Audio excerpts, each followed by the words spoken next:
haske na idaniya. Kai kake haska mini zuciyata. Kin zamo sashen rayuwa haya. Indai har ina da kai ba na fargaban ko a yau abin aure. Inda aka tsare martabar ki ne na daɗe da alwashi. Na yarda in mace duniyar ga ke ko ki dinga numfashi. Mai son kare dan ya ga ranka ya baci zai rarrashi.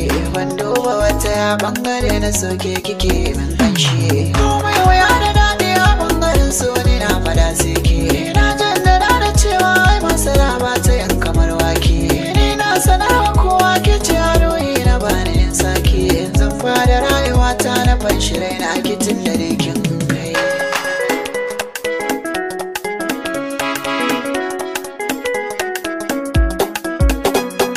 Katin zira da har ka ziga da ƙaunar ka zoci ta yi kwari.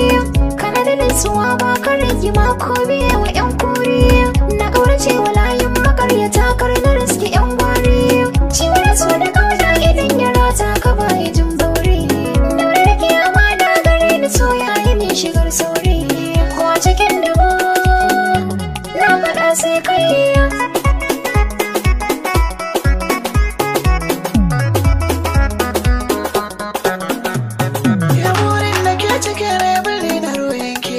Sarki da kakar ragar su ana yamin fada har da kakaki. Karki aje wato na kisa hare na zama masoyinki. Ki nazari da shukar gona in ta yi kyau akwai taki. Tarar katambaran soyayya ke ce nake wa taki.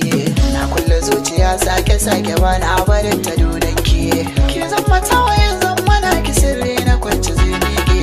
Kawai na ki kiya ana da yanke kira da zan sa kai.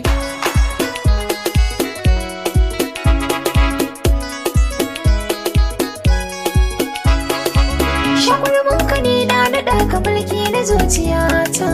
Ban san kaya da ni ka kula da ni ka yi min ligata.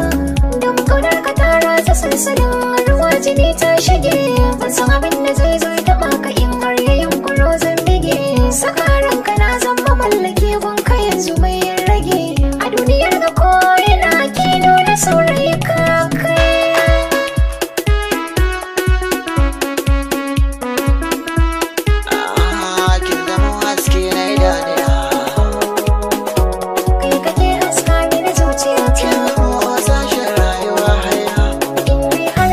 Kai ba na fargaban ko a yau abin aure.